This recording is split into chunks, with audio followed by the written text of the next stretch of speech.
이스라엘의 7대 절기를 설교하고 있는데 오늘은 세 번째 초실절의 계시입니다. 이스라엘의 7대 절기는 유교절, 무교절, 초실절, 칠칠절, 나팔절, 속죄일 그리고 초막절입니다. 이스라엘의 7대 절기는 정월에 시작하여 7월에 마무리가 된다 했습니다. 이스라엘의 7대 절기가 정월에 시작한다 할 때에 우리 달력, 양력 1월로 생각하면 안 됩니다. 히브리 사람들이 사용하는 종교력으로 정월이니 그 정월은 아비벌로, 우리 달력으로 하면 3월과 4월 사이를 말하는 것입니다. 그래서 정월에 지켜지는 유월절, 무교절, 초실절을 봄절기라 말씀을 드린 것입니다. 히브리 사람들의 종교력으로 정월 14일에 유월절, 15일에 무교절, 16일에 초실절, 그리고 초실절 후 50일째 되는 날 칠칠절을 지킨 후에 약 넉 달 동안 농사를 짓고 이제 우리식으로 가을이 되면 종교력, 유대인 종교력으로 7월 1일 나팔절, 그리고 10일에 속죄일, 15일에 초막절을 지킴으로 한 해의 절기가 마치게 됩니다. 이스라엘은 예나 지금이나 한 해의 삶을 이런 절기를 중심으로 이렇게 살아내곤 합니다. 봄절기로 말씀드린 유월절, 무교절, 초실절 이 세 절기를 함께 묶어서 성경은 때로 무교절로, 때로는 유교절로 표현하곤 합니다. 세 절기를 무교절로 불리우는 이유를 알기 위해 세 절기를 지키는 날짜와 요일을 좀 확인을 하면 정월 14일 금요일에 유월절을 지키고 유월절과 3시간이 겹치는 가운데 15일에 무교절이 시작이 되고, 그렇게 무교절이 시작하여 지켜지는 한 주간 사이에 맞이하는 안식 후 첫날 16일에 초실절을 지키게 됩니다. 정리하면 무교절 기간에 있어지는 안식 후 첫날은 바로 우리식으로 표현하면 주일 아침이 됩니다. 조금은 복잡하고 어렵지만 절기에 대하여 그리고 초실절에 대하여 설교를 들어야 할 이유입니다. 우리는 성경을 믿는 사람들이 아니라 성경이 말하는 것을 믿는 사람들이다 했습니다. 성경이 말하는 것을 모른다면 성경을 100번을 읽어도, 혹 성경을 외운다 해도 성경 내용으로는 아는 것일 수 있지만 진리로는 아는 것이 아니다 했습니다. 성경이 말하는 것을 믿는다면 성경 말씀을 통해서 하나님은 우리에게 무엇인가 많은 것을 말씀하고자 하십니다. 절기를 통해서, 특별히 오늘 설교할 초실절을 통해서도 성경은 우리에게 많은 것을 말씀하고 있으니 이것을 초월절의 계시라 이렇게 말씀을 드릴 수 있습니다. 초월절은 출애굽 과정 중에나 광야의 여정 가운데 지키는 절기가 아니라 가나안에 도착하여 드리는 절기이니 레위기 23장 10절 11절에 보면 광야 이스라엘 백성들에게 모세를 통하여 선포되어지는 말씀입니다. 너희는 내가 너희에게 주는 땅에 들어가서, 어디? 가나안 땅에 들어가서 너희가 농사하여 곡물을 거둘 때에 너희의 곡물의 첫 이삭 한 단을 제사장에게 가져가라. 제사장은 너희를 위하여 그 단을 여호와 앞에 기쁘게 받으심이 되도록 흔들되 안식일 이튿날에 흔들 것이며 입니다. 가나안에 들어가서 첫 이삭을 묶어 제사장이 흔들어 여호와 앞에 드리게 되니 이것이 초실절기라. 그래서 이 초실절을 이삭을 흔들어 드리는 절기, 이렇게 표현을 합니다.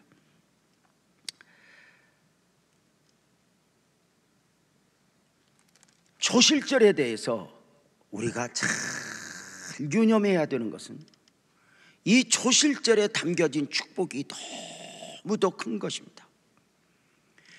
초실절을 가나안에 들어가서 지키는 이유가 무엇일까요? 대부분의 주경학자들의 해석은 가나안에 들어가서야 비로소 농사를 짓게 되기 때문이라 이렇게 이야기합니다. 다시 말씀을 드리면 초실절은 곡물의 첫 이삭단을 묶어서 하나님 앞에 흔들어 드리는 절기이니만큼 이스라엘 백성들이 광야 생활 중에는 농사를 짓지 않아 만나로 먹고 사니 곡식이 없어 가나안에 들어가서 첫 번째 농사를 지어 그 첫 곡식단으로 드리는 것이니 바로 가나안에 들어가서 초실절기를 지키는 이유는 비로소 농사를 짓기 때문이라 말씀합니다. 그러나 초실절을 가나안에 들어가서 지키라 하셨으면은 보여지는 부분보다는 보이지 않는 부분에 많은 영적 의미가 담겨 있습니다. 냉정하게 정리하면 초실절은 가나안에 들어가서 농사 지었기 때문에 드리는 절기가 아니라 약속의 땅 가나안에 들어간 사람들, 바로 가나안의 성취를 이룬 사람들이 지키는 절기라 할 수 있습니다. 가나안에 들어간 사람들은 출애굽의 은혜를 입은 사람들이요, 홍해를 건넌 사람들이요, 그리고 광야의 훈련을 마치고 요단강을 정복한 사람들입니다.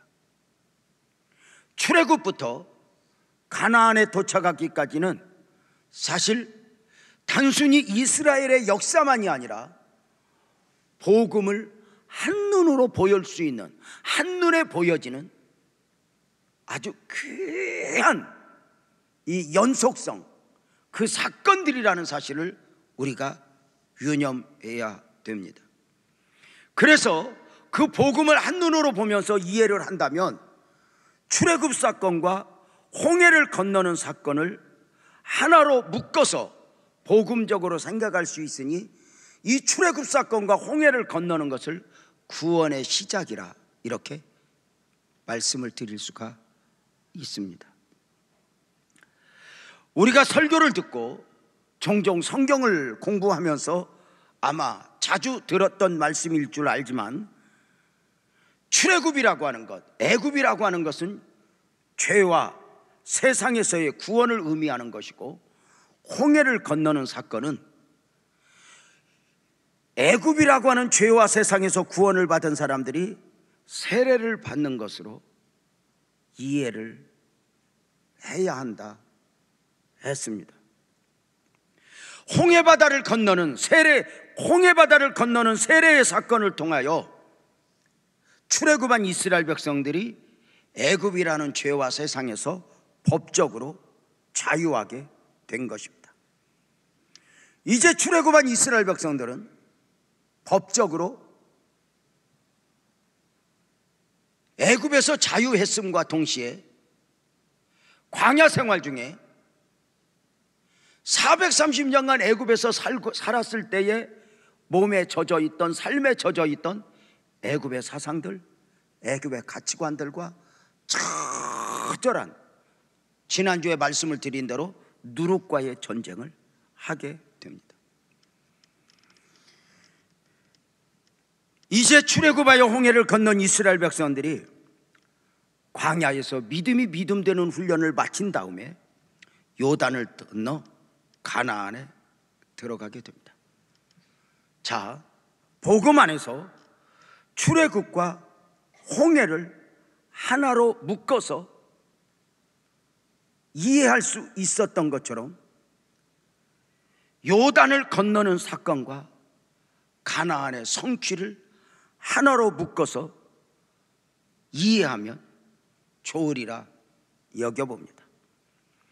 다시 말씀을 드리면 출애굽과 홍해를 건너는 사건을 하나로 묶어서 구원의 시작이라 말씀을 드릴 수가 있고, 요단을 건너 가나안의 정착을 구원의 완성이라 말씀을 드릴 수 있는 것입니다.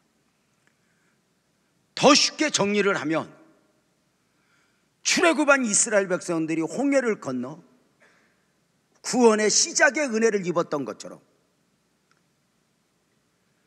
출애굽한 이스라엘 백성들이 홍해를 건너 광야에 훈련된 가운데 가나안 땅에 요단을 건너 가나안에 들어가서 구원 완성의 은혜를 이루는 것입니다.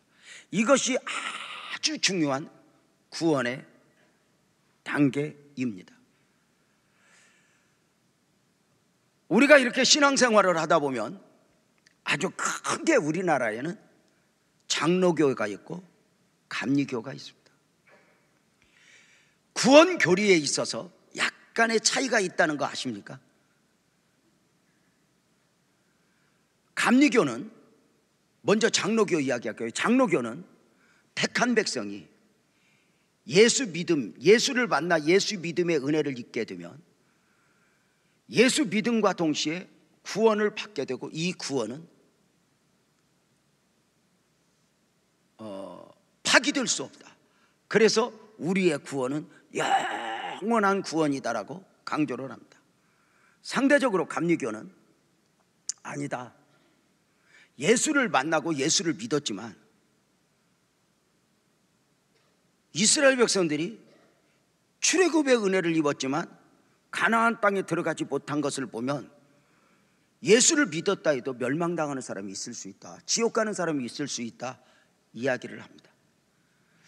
이것이 약간의 차이가 있음에도 불구하고 감리교와 장로교는 너희들 이단이야 이렇게 정죄하지 않고 함께 조화를 이루어 잘 연합기관에서 활동하는 것을 보면 차이는 있지만 문제라고 지적은 안 하는 것 같습니다. 왜 그럴까요? 어떤 시각에서 보느냐가 굉장히 중요합니다. 바로 뭐냐면 장로교는 이 구원의 단계 속에서 은혜라고 하는 측면에서 접근을 합니다. 출애굽의 은혜, 홍해를 건넌 은혜, 이건 무조건 은혜입니다. 그죠? 무조건 은혜야. 은혜. 그래서 구원도 은혜로 받았으니 구원의 완성도 은혜일 거야를 강조하는 것입니다. 감리교는 구원의 완성이라고 하는 결과론적으로 구원의 단계를 봅니다. 그래서 구원 시작의 은혜를 입었지만 믿음으로 안 살면 너 가나안에 들어올 수 없어, 천국에 들어올 수 없어, 이렇게 해서 강조를 하니까 장로교 다니는 성도들과 감리교 다니는 성도들의 어떤 차이가 있을까? 마음이 편한 건 장로교 성도들이 훨씬 편합니다. 왜? 나는 구원받아, 나는 이렇게 내가 은혜를 입었고 주님 만났는데 나는 천국 백성이야 이러고 살아갑니다. 감리교는 안 돼 하니까 두렵고 떨림입니다. 약간은. 그런데 아주 중요한 게 바로 뭐냐면, 그래서 감리교 성도들이 훨씬 더 헌신적이고 충성하는 면에서도 감리교 성도들이 강도가 셉니다. 왜냐하면 지옥 갈지 모르니까 열심히 깨어서 섬기는 것입니다. 그래서 목사들이 재미있는 표현으로 다시 태어나서 목사가 된다면 나는 장로교가 아니라 감리교 목사할 거야 하는 경우들이 있는 이유입니다. 자, 중요한 게 있습니다. 출애굽의 1세대들은 출애굽의 은혜를 입었고 홍해 건너의 은혜를 입었지만 믿음이 믿음되지 못함으로 가나안에 들어가지 못하고 죽임을 당했습니다. 왜 그럴까요? 출애굽은 은혜이고 홍해는 은혜입니다. 그러나 요단을 건너는 것은 반드시 믿음이어야 합니다. 홍해는 은혜 가운데 갈라주고 건너라 하셨습니다. 그러나 요단강은 넘치는 물결 사이를 그냥 두고 믿음으로 걸어가. 그리고 가나안 정복도 믿음으로 이렇게 되는 것입니다. 그래서 출애굽의 은혜를 입었지만, 홍해를 건넜지만, 누룩과의 전쟁을 하면서 믿음이 믿음으로 잘 훈련되지 못하면 구원 시작의 은혜를 입었지만 구원 완성의 은혜를 입지 못한 경우라 말씀을 드리는 것입니다. 그래서 출애굽의 1세대들은 광야에서 모세를 통해 너희가 초실절을 지켜 명령은 받았지만 초실절의 영광을 보지 못한 채, 요단을 건너지 못하여 초실절의 영광을 보지 못한 채 그들은 한 생애를 마무리했다, 이렇게 말씀을 드립니다. 사랑하는 성도님들, 우리가 잘 아는 대로 출애굽은 은혜이고 홍해는 은혜이지만 요단은 믿음으로 건너는 것인데, 요단강 건너에 가나안에 들어가는 것을 바로 죽음을 넘어, 죽음을 극복하고 죽음의 신앙을 넘어 바로 천국으로 들어가는 것을 우리가 찬송 속에서 많이 노래했습니다. 장례식 때 부르는 찬송 중에 유난히 바로 요단강 건너가 만날이 이렇게 불리워지는 이유입니다. 사랑하는 성도님들, 우리가 믿음으로 요단을 건넜다는 것은 천국 신앙을 품은 것입니다. 그래서 정리를 하면 이것입니다. 초실절은 가나안에 들어가서 농사를 지었기 때문에 지켜지는 절기가 아니라 요단을 정복하고 가나안의 성취를 이루어내는 사람들이 지키는 절기라 말씀을 드리는 것입니다. 그래서 잘못하면 목사님들이 이 절기에 대한 인식이 부족하면 이 초실절을 맥추감사절로 이해하여 지키는 경우가 많이 있지만 아닙니다. 초실절이 맥추감사주일은 아닙니다. 곡물로 드리는 제사임에는 틀림이 없지만 바로 또 다른 의미, 바로 가나안의 성취를 이룬 사람들, 출애굽의 은혜를 입고 홍해를 건너 구원 시작의 은혜를 입은 사람들이 요단을 건너 가나안의 성취를 이루므로 구원의 완성을 이룬 사람들이 초실절의 영광을 보게 되는 것이다, 이렇게 말씀을 드릴 수가 있습니다. 그렇다면 초실절을 지켜야 하고 초실절의 은혜를 입는 것이 왜 그렇게 중요할까? 초실절의 첫 이삭단은, 아멘 합시다, 예수님을 예표하기 때문입니다. 레위기 23장 10절 11절을 다시 한번 읽어보면, 너희는 내가 너희에게 주는 땅에 들어가서 너희 곡물을 거둘 때에 너희 곡물의 첫 이삭 한 단을 제사장에로 가져갈 것이고, 무슨 말씀이냐면 너희가 가나안 땅에서 농사를 지어 그러면 첫 이삭 단을 한 단을 묶어 제사장으로 가져가면 제사장은 이 곡식단을 안식 후 첫날, 그러니까 주일 아침에 이것을 하늘을 향하여 흔들어 이렇게 드리는 것이라, 이것이 바로 초실절에 지켜지는 원리인데, 놀랍게도 이 제사장이 곡물의 첫 이삭 한 단을 들고 하늘을 향하여 세워 흔드는 것은 부활의 첫 열매 되시는 예수 그리스도를 예표하는 것이라, 이렇게 말씀을 드릴 수 있으니 성경은 예수님의 부활에 대하여 부활의 첫 열매라 종종 강조하셨습니다. 그래서 요 고린도전서 15장 20절에 보면 그러나 이제 그리스도께서 죽은 자 가운데서 다시 살아나사 잠자는 자들의 첫 열매가 되셨도다, 이렇게 말씀합니다. 사랑하는 성도님들, 하나님이 사람의 몸을 입고 오셨습니다. 사람의 몸을 입고 오신 예수님이 고난받으셨다가 죽으셨다가 부활하신 목적이 무엇일까? 단순히 기적을 위해서라면 예수님은 죽으셔야 할 이유가 없습니다. 성경을 보면 모든 기적과 이적은 표적으로 무엇인가를 말씀하시고자 함이지 단순히 기적을 위해서가 아닙니다. 우리 예수님은 당신이 하나님 되심을 증명하시기 위하여 기적을 일부러 행해야 할 만큼 가난한 분이 아닙니다. 그렇다면 사람의 몸을 입고 오신 예수님이 죽으시고 부활하셔야 할 이유가 너무도 분명합니다. 우리가 종종 설교를 들은 대로 사람의 몸을 입고 오신 예수님이 죽으셨다가 부활하셔야 할 이유가 무엇인가? 사역 은혜라고 하는 측면에서는, 우리가 받는 은혜라고 하는 측면에서는 죽으심의 이유와 부활하심의 이유를 이렇게 정리하니, 이 땅을 살아가는 모든 사람들, 아담 이후 이 땅을 살아가는 모든 사람들에게 가장 큰 문제는 죄와 사망의 문제입니다. 그죠?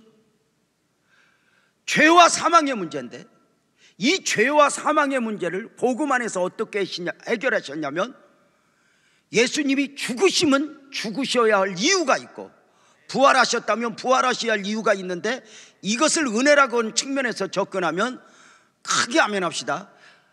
사람의 몸을 입고 오신 예수님은 고난받으시고 죽으심으로, 십자가에서 죽으심으로 아멘합시다, 죄의 문제가 해결되고, 부활하심으로 우리 생명의 문제가 해결되었다, 사망의 문제가 해결되어 생명을 얻게 되었다, 이렇게 말씀을 드릴 수 있습니다. 자, 그렇다면 은혜라고 하는 측면에서는 죽으심과 부활이 우리의 죄와 사망의 문제를 해결하시기 위함이었다면, 사역적 측면에서는 예수님이 죽으시고 부활하신 이유는 크게 아멘합시다, 다시 오실 계획 가운데 승천하시기 위함입니다.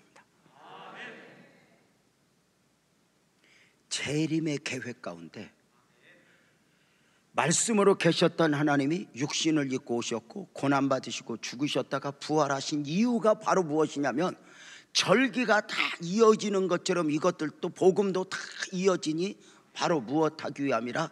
승천하시기 위함이라, 이렇게 말씀을 드립니다. 그러므로 초실절에 곡물 한 단을 하늘 향하여 흔들을 드리는 것은 바로 부활을 넘어 승천을 예표하니, 초실절은 예수님의 부활과 승천을 함께 계시하는 것이라 말씀을 드릴 수 있습니다.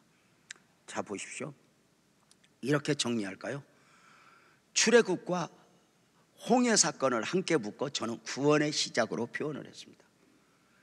요단을 건너는 것과 그리고 가나안 입성을 함께 묶어 구원의 완성으로 표현을 했습니다.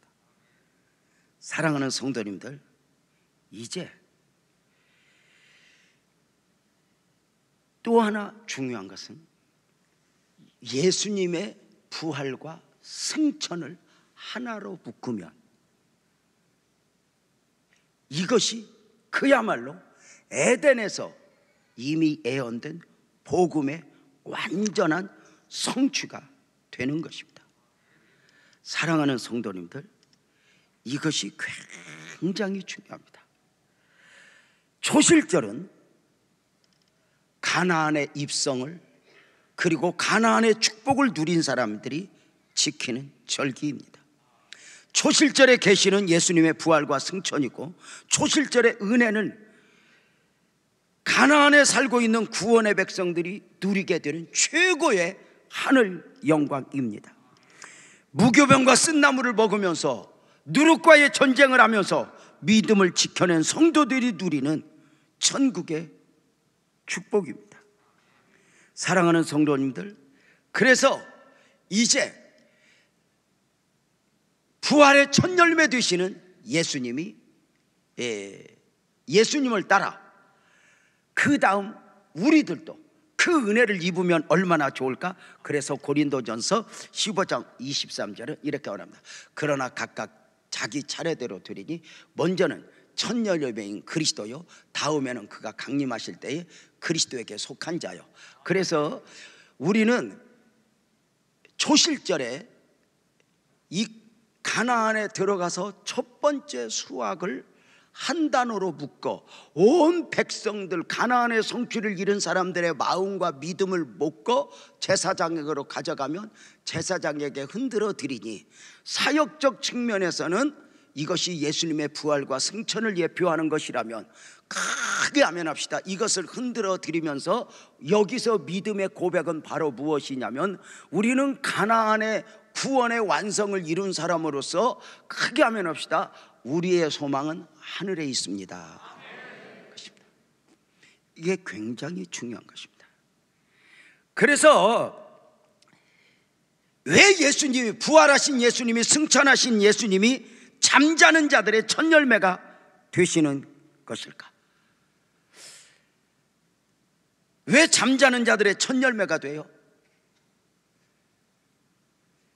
잠자는 자들은 누구를 말해요?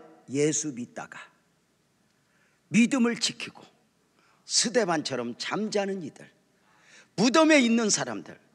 그래서 그 다음은 우리인데, 우리 주님이 재림하실 때 먼저 무덤을 열고 잠자는 자들이 일어나 하늘에서 주님을 맞을 것이고, 아멘이죠.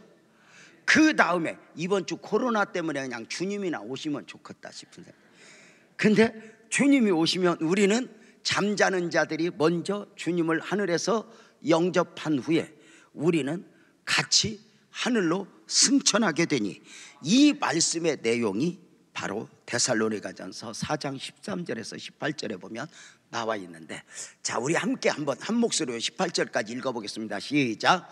형제들아, 자는 자들에 관하여는 너희가 알지 못함을 우리가 원하지 않아야 하노니, 이는 소망 없는 다른 이와 같이 슬퍼하지 않게 하려 함이라. 우리가 예수께서 죽으셨다가 다시 살아나심을 믿을진대, 이와 같이 예수 안에서 자는 자들도 하나님이 그와 함께 데리고 오시리라. 우리가 주의 말씀으로 너희에게 이것을 말하노니, 주께서 강림하실 때까지 우리가 살아남아 있는 자도 자는 자보다 결코 앞서지 못하리라. 주께서 호령과 천사장의 소리와 하나님의 나팔 소리로 친히 하늘로부터 강림하시리니, 그리스도 안에서 죽은 자들이 먼저 일어나고 그 후에 우리 살아남은 자들도 그들과 함께 구름 속으로 끌어올려 공중에서 주를 영접하게 하시리니, 그리하여 우리가 항상 주와 함께 있으리라. 그러므로 이러한 말로 서로 위로하라. 바로 이것입니다. 초기 기독교 사회나 핍박의 기독교 사회 때 그리스도인들에게 가장 큰 위로는 하늘 영광이었습니다. 주님이 오신대, 그리고 잠자는 자들이 주님 오시는 날 먼저 일어나 주님을 받고 우리도 끌어올려 공중에서 주님을 만난대. 그러면 영원한 세상이 열려 이 은혜를 우리가 끊임없이 이렇게 누리게 되는데, 이것을 바로 초실절로 고백을 하는 겁니다. 이게 복음 안에서. 그래서 다시 말씀을 드리면, 가나안에 가서 농사를 짓게 되면 너희가 가나안의 성취를 이룬 사람으로서 초실절기를 지키는데 곡식단을 묶어서 흔들어서 드리면서 사역적 측면에서는 예수님의 부활과 승천을 예표하는 것이고, 나중에 그 다음에 은혜라고 하는 측면에서는 온 곡식단을 묶을 때 백성들, 가나안의 성취를 이룬 사람들의 마음을 묶어서 하나님 앞에 드리게 되니, 하나님 아멘합시다. 나를 받으옵소서. 나는 하늘에 속한 자입니다. 그래서 나도 주님 만날 날을 사모합니다 하는 것이 바로 초실절기인데, 이것을 목사님 뭐하러 그렇게 복잡하게 설교를 합니까? 아주 간단하게 있는데, 그래서 여러분 같은 분들을 위해서, 공부를 안 한 분들을 위해서 사도신경에 그것을 넣어놨습니다. 뭘 넣어놨어? 몸이 다시 사는 것과 영원히 사는 것을 믿사옵나이다. 이 믿음을 고백하도록 그렇게 넣어놓은 거야. 그러니까 개역개정으로 하면은 몸의 부활과 영생을 믿습니다 하도록 고백을 해놓은 거야. 그래서 오늘 초실절기를 이렇게 들었는데 목사님 잘 모르겠어요. 당연합니다. 설교하는 저도 잘 모르겠는데 여러분들이 어떻게 듣고 잘 알겠습니까? 그러나 이 초실절 설교 들으면서 두 가지만 기억하면 됩니다. 뭐냐? 아멘 해봐요. 뭐 간단하네, 다시 산다네, 이러면 됩니다. 이거만 끝입니다. 또 하나, 이걸 믿으면 됩니다. 크게 아멘 해봐요. 영원히 산다네. 요걸 말하기 위해서 지금 제가 취하장창 지금 이 초실절을 설명을 한 겁니다. 그러니까 여러분은 몰라도 아무 상관없습니다. 그냥 이것만 알면 됩니다. 주님이 오시면 다시 산대야. 그것만 됩니다. 뭐 복잡할 거 없습니다. 그리고 주님이 오시면, 우리가 주님 만나면 또 한번 아멘 해봐. 영원히 산다네. 그러면 게임 끝납니다. 다른 건 다 몰라도 됩니다.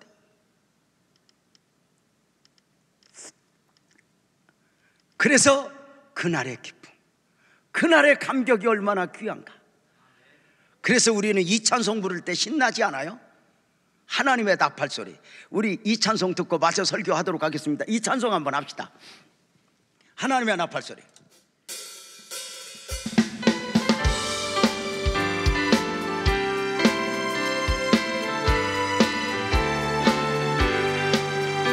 하나님의 나팔소리 전지진동할 때에 예수 영광 중에 구름 타시고 천사들이 세계 만국 모든 곳에 보내어 구원받은 성도들을 모으리.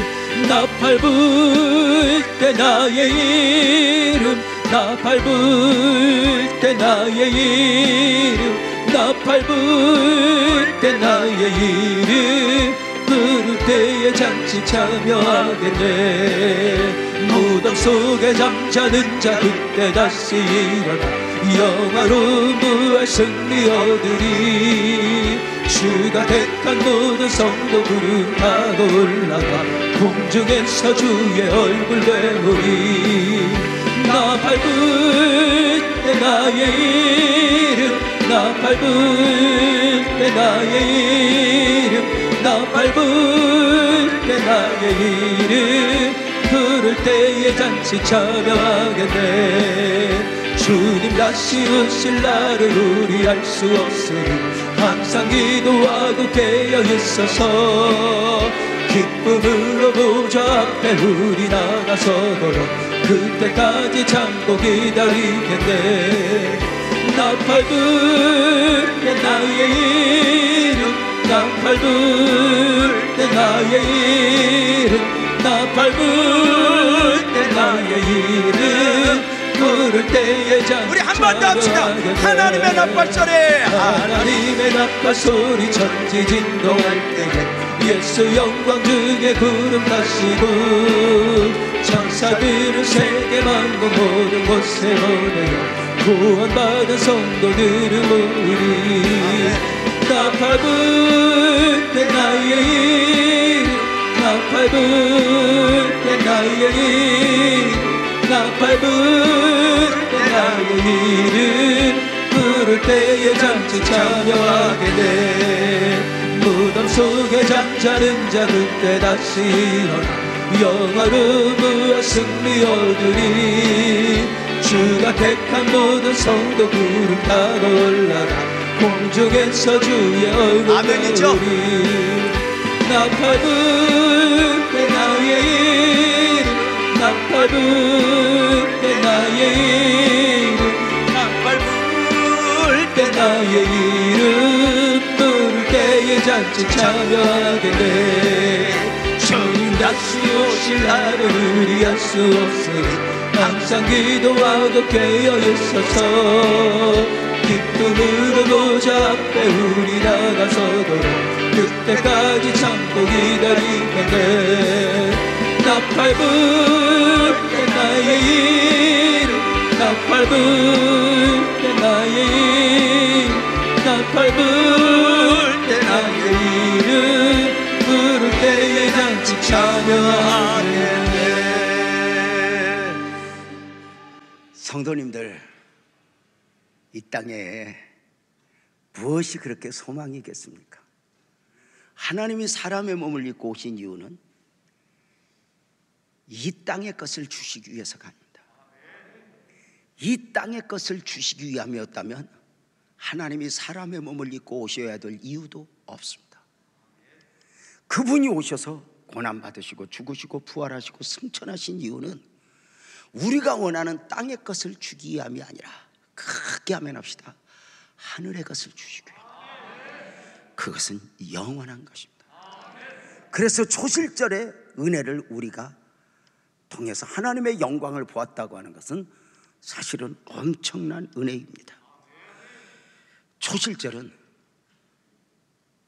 안식 후 다음 날, 첫날, 오늘날로 말하면 주일입니다. 대속의 죽임을 당하신 예수님은 안식 후 첫날 주일 아침에 부활하셔야 할 이유가 너무도 분명했으니 성경은 이렇게 말하죠. 예수님이 성경대로를 이루신 것입니다. 그래서 예수님은 마지막 자신이 메시아임을 주일날 부활하심으로 최종 확정을 하십니다. 이게 굉장히 중요합니다. 제가 6월절을 설교하면서 6월절 어린 양의 죽는 날, 죽는 시간에 예수님이 죽으셨고 고난받으셨고 말씀을 드렸습니다. 굉장히 중요합니다. 성경을 보면 저는 깜짝 놀랄 때가 많습니다. 한 치의 오차도 없습니다.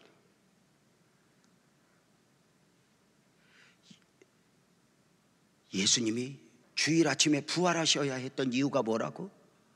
초실절을 예표로 한 메시아이기 때문입니다. 성경이 말하는 메시아는 어떻게 태어나느냐도, 어떻게 사느냐도, 어떻게 죽느냐도, 어떻게 부활하시느냐도 중요합니다. 이것에서 다 증명이 되어야 메시아입니다. 어떻게 태어나느냐? 성령으로 잉태하여 죄 없이. 이게 중요합니다. 어떻게 사느냐? 내가 거룩하니 너희도 거룩하라. 그리고 어떻게 죽느냐? 대속의 죽임을. 그리고 부활하셨다. 그리고 다시 오실 계획 가운데 승천하셨다. 이게 굉장히 중요합니다. 많은 메시아 흉내를 내는 이단의 교주들이 표적과 기적을 행하면서 내가 메시아다 합니다. 진리를 왜곡하여 사람들을 미혹하여 자신들이 메시아라고 합니다. 그럼에도 불구하고 자신들이 태어난 곳을 미화시켜 많은 곳을 꾸미기도 하지만 저들이 하늘이 두 쪽이나도 꾸밀 수 없는 부분이 바로 뭐냐면 부활. 이것까지 완성을 이루어야 메시아인 것입니다. 그런데 저들은 그걸 이루지 못합니다. 그래서 많은 이단의 교주들이, 혹시 이런 이야기 들어보셨어요? 마귀에게 자신도 스스로 속아 이단의 교주가 된 바, 나를 장사 지내지 말라. 왜? 나 다시 살아날 거야. 그렇게 말을 하거나 아니면 그들을 신봉하는 사람들이 그가 살아날 것을 기대하며 장례를 못 치르게 한다는 이야기를 들어봤을 줄로 합니다. 그러나 이 땅의 모든 이단의 교주들은 이 세상 모든 사람들이 가는 평범한 죽음을 통해서 저들은 나는 메시아가 아닙니다. 결국은 증명하더라, 그 말입니다. 전도관 박태선이가 그랬고, 통일교 문선명이가 그랬고, 하나님의 교회 안산홍이가 그랬고, 지금의 신천지 이만희도 역시 같은 방법으로 생일 마무리하며 나는 메시아가 아니요, 신천지 사람들아, 그대들은 헛된 삶을 살았소 하고 증명하게 될 것입니다. 굉장히 중요합니다. 초실절의 은혜를 보지 못한 사람은 아직 광야의 율법을 받은 그대로 요단을 건너 가나안에 들어가지 못했으니 안식일에 매입니다. 그래서 예수님을 만나지 못한 유대인들은 지금도 안식일을 지키는 이유입니다. 그래서 우리가 이 초실절의 은혜를 깨달았다. 이것이 얼마나 귀한 건데, 여러분 초실절이 뭔가 듣긴 들었는데 모르겠어. 당연합니다. 나도 설교하고 모를 것 같습니다. 그런데 이것만 잊지 마십시오. 아멘 합시다. 다시 산디야. 아멘 합시다. 영원히 산다네. 이거지 기독교 신앙의 핵심입니다. 그러면 초실절의 은혜를 깨달았다면 초실절에 요구가 있습니다. 초실절은 아무나 지키는 절기가 아닙니다.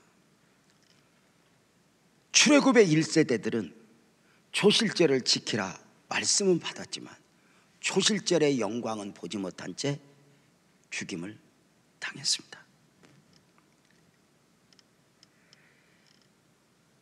초실절의 은혜는 예수님의 부활과 승천의 축복에 동참하는 은혜입니다. 나도 이 땅을 살지만 해마다 초실절기를 지키면서 나는 하늘에 속한 사람입니다. 나는 그 은혜를 입은 사람입니다. 주님이 잠자는 자들의 첫 열매가 되었던 것처럼 우리도 언젠가 호련히 아멘 합시다. 주님 만나게 될 줄로 믿습니다. 그리고 드리는 절기인데 그 절기를 잊고 살아가는 사람들에게 요구가 있습니다. 레위기 23장 12절 13절에 보면 너희가 그 단을 흔드는 날에 1년 되고 흠없는 순종을 여호와께 번제로 드리고, 번제입니다. 두 번째, 소제로는 소제를 드립니다. 기름 섞은 고운 가루 10분의 2 에바를 여호와께 드려 화제로 삼아 향기로운 냄새가 되게 하고, 크게 말하면 소제를 드려라. 세 번째로는 전제로는 포도주 4분의 1 흰을 쓸 것이며 이것은 전제를 드리라, 이렇게 말합니다. 그러니까 초실절을 지킬 때는 바로 번제와 소제와 전제를 함께 드리라 했는데, 이 번제는 무엇이냐? 번제는 헌신을 다짐하는 자원제입니다. 무슨 이야기냐면 가나안의 성취를 이루고 부활과 승천을 믿는 사람들, 다시 오실 주님을 기다리는 사람들은 주님이 나를 위하여 밀과 피를 쏟아 구원의 은혜를 입히셨던 것처럼 나도 주님 앞에 드려져 헌신된 삶을 살겠습니다는 결단과 함께 지키는 절기가 바로 초실절이라는 것입니다. 그래서 다시 말씀을 드리면 초실절은 받은 은혜만 되새기며 받아야 될 은혜만 되새기며 드리는 절기가 아니라 바로 다짐하는 절기이니 나는 세상에 드려짐이 아니라 아멘 합시다. 주님께 헌신되어 살겠습니다 하는 고백. 그래서 로마서 12장 1절에 보면은 그러므로 형제들아 내가 하나님의 모든 자비하심으로 너희를 권하노니 너희 몸을 너희 삶을 하나님이 기뻐하시는 거룩한 산제물로 드려라, 이렇게 말합니다. 세상이 아니라. 그래서 두 번째로는 소제와 함께 드리는데, 이 소제는 가나안에 들어가서 가나안 땅을 정복하며 그 많은 사람들과 섞여서 전쟁을 하며 살아가다가 초실절에 자기 자신 나는 누구인가를 확인하니 나는 저들과 구별된 사람입니다 하는 고백을 드리는 거예요. 나는 지금 땅에 살지만 하늘을 소망하며 사는 사람입니다, 이렇게 고백하며 드리는 거예요. 사랑하는 성도님들, 다시 한번 말씀을 드립니다. 우리는 초실절의 영광을 이미 아는 바, 첫 번째 아멘 합시다. 나는 주님 앞에 헌신되어 살겠습니다. 세상이 아니라 두 번째로는 아멘. 나는 구별된 백성입니다. 구별된 백성으로 삶을 살겠습니다 하는 고백이고, 세 번째 바로 전제와 함께 드려지니, 이 전제는 제물에 포도주를 부어드리는 제사로 바로 순교를 이야기합니다. 그래서 우리 교회에 3대 표지가 있죠. 빌립보서 2장 15절부터 나오는 빛들로 나타나는 교회, 생명의 말씀을 밝히는 교회, 그리스도의 날에 자랑할 것이 있는 교회가 되게 해야 된다. 이것을 바울 사도가 이야기할 때 그 자신의 결론을 빌립보서 2장 17절에 보면은 이렇게 말했죠. 만일 너희 믿음의 제물과 교회를 품고 믿음의 제물과 섬김 위에 내가 나를 전제로 드려도, 이렇게 말해요. 이게 목회자적 사고인데 바로 뭐냐면, 전제로 드려도 나는 기뻐하고 너희 무리와 함께 기뻐하리니, 이 전제가 바로 순교의 각오로 지켜지는 제사입니다. 그렇다면 여기서 우리가 굉장히 중요한 것이 정리됩니다. 너희가 초실절의 영광을 보았느냐? 그렇다면 크게 아멘합시다. 너는 세상이 아니라 하나님 앞에 헌신된 삶을 살아라. 그 다짐을 하는 것입니다. 그러면서 번제를 드리고, 두 번째 소제를 드리면서는 나는 세상과 구별된 사람입니다. 나는 땅에 살지만 이 땅이 내 소망이 아니라 하늘이 내 소망입니다 하는 마음으로 절기를 지키는 것이고, 세 번째로는 바로 전제를 드리면서 내가 목숨을 걸고라도 믿음을 지키겠고, 나는 내 것이 아니라 나의 다 된 것은 하나님의 은혜로다. 나는 주님의 것입니다. 주여 나를 받으소서. 나는 주님의 것입니다 하는 고백이 바로 이 초실절에 담긴 영광이요 은혜라는 사실을 기억하면서, 우리가 오늘 이 절기를 아무나 지킬 수 없는 것인데 우리가 이만큼의 은혜를 또 한번 깨닫고 보니, 우리 하나님은 복음을 복잡하게도 주셨지만 아주 간단하게 다시 산디야, 영원히 산다네. 이게 하나님의 은혜 아니야? 복음만큼 디테일한 것이 없음에도 불구하고 요한복음 3장 16절 한 절만 믿어도 하늘의 은혜가 있다고 누릴 만큼 우리에게 너무 귀한 복음으로 우리에게 복음을 주신 주님을 찬송하면서, 오늘 이 시간 여러분 이렇게 고백하지 않겠습니까? 주님, 나는 주님의 것입니다. 크게 아멘합시다. 나는 은혜로 삽니다. 이 코로나가 나를 두렵게 하지만, 우리를 이렇게 움츠려들게 하지만, 아멘합시다. 우리 민족은 일제 36년도 극복했고 우리는 6.25도 극복하면서 믿음을 지켜냈을진데, 아멘. 우리 믿음으로 승리합시다. 우리 이 시간에 우리 예배를 바치면서 우리 모두 자리에서 일어나서 이 찬송하면서 믿음을 고백했으면 좋겠네요. 나를 지으신 이가 하나님, 찬송합시다.